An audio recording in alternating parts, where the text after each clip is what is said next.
بسم اللہ الرحمن الرحیم۔ کل ہم نے یہ سبق پڑھایا تھا، سبق نمبر 1، جس میں قرآن کریم کے مفرد الفاظ اور اس سے بننے والے مختصر جملے یہ کل پڑھایا گیا تھا۔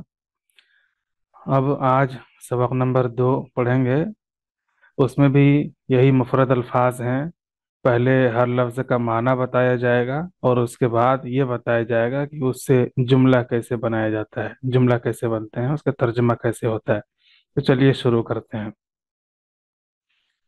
پہلا لفظ ہے، قرآن شریف میں ہم جب پڑھیں گے دھیان سے پڑھیں گے، انا، یہ بہت مرتبہ آتا ہے۔ اس کا معنی ہے بے شک،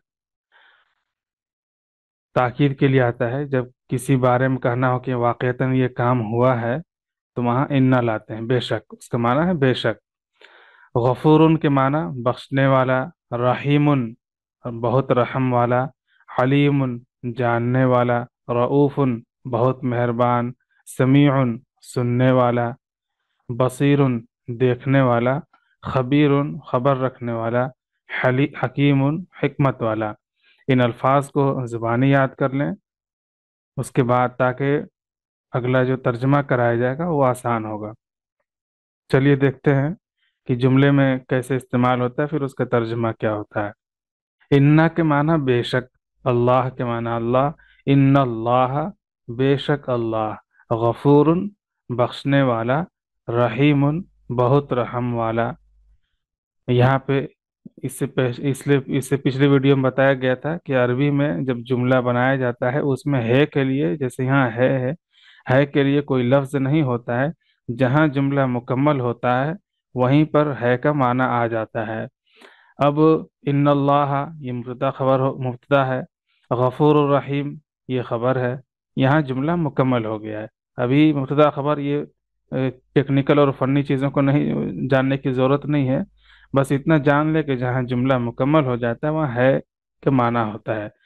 اب یہ کیسے پتہ چلے گا کہ جملہ مکمل ہوا یا نہیں، یہ گرامر میں سکھایا جائے گا، گرامر میں بتایا جائے گا۔ ابھی بس اتنا دیکھ لیں، ان اللہ بے شک اللہ، غفور بخشنے والا، رحیم بہت رحم والا ہے۔ ان اللہ بے شک اللہ، سمیع سننے والا، علیم جاننے والا۔ بے شک اللہ سننے والا جاننے والا ہے۔ ان اللہ سمیع بصیر، سمیع بصیر پڑھیں گے، تنوین کے بعد با آئے تو وہاں میم سے بدل کر پڑھتے ہیں سمیع بصیر۔ ان اللہ سمیع بصیر، بے شک اللہ سننے والا دیکھنے والا ہے۔ ان اللہ علیم حکیم، بے شک اللہ جاننے والا حکمت والا ہے، دانائی والا ہے۔ ان اللہ رؤوف الرحیم، بے شک اللہ بہت مہربان بہت رحم والا ہے۔ ان اللہ رؤوف الرحیم، بے شک اللہ بہت مہربان بہت رحم والا ہے۔ آج کے لیے اتنا ہی۔ ویڈیو پسند آئے تو لائک شیئر ضرور کریں، اور کچھ سوال کرنا ہو تو کمنٹ میں سوال کر سکتے ہیں، انشاءاللہ ضرور جواب دیا جائے گا۔